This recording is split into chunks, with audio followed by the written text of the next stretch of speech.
important to define the ambit within which the rules of the ICC and the BCCI fall, because every time a controversy like this erupts, when it was an adversary nation or when tensions lie between India and that particular nation. But the actual stakeholders who say that we are well within the rules of the ICC and BCCI don't point fingers at us.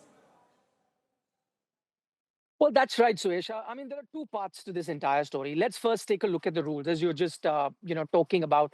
I think whenever there has been a situation where, there has been an issue of national interest, the government has stepped in and put certain, rules in place even before the auction happens. And then, in that sense, franchises know which are the players that they can pick and which are the players that are a no-go. It has happened in the past. On this occasion, let's put the rules into place. On this occasion, there was no sort of advisory that was issued by the BCCI for the franchises. I must also tell you that in the past as well, whenever there has been some sort of an advisory, the franchises have followed it to the T. I'll give an example of 2009, 2010, 2009. Pakistani players couldn't come after participating in the inaugural edition of 2008. And in 2010, there was another scenario where there were multiple Pakistani players in the auction. And that year, in fact, Pakistan were the defending champions of the T20 World Cup. And yet not a single player was picked because the Home Ministry had told the BCCI that, listen, we will not be giving visas to Pakistani players. So you should be well aware of this. And if that was the scenario, clearly those players couldn't have participated in the auction. So even while there were a lot of Pakistani players in the auction, not a single franchise bid for them, knowing fully well that they won't be allowed to play.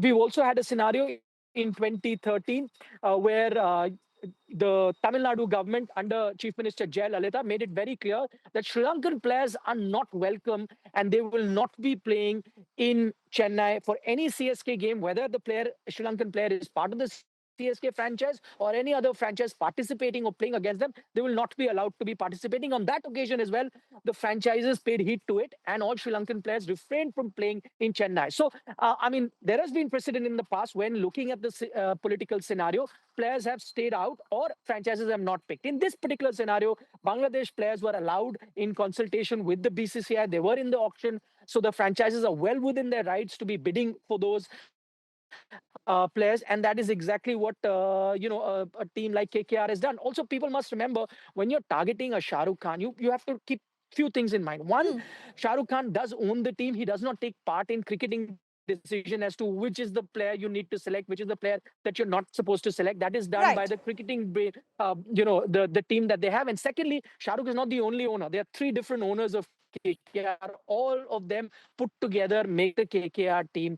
And that is why Mr. Fizur then has been picked. So on that front, I think they followed the rule to the T.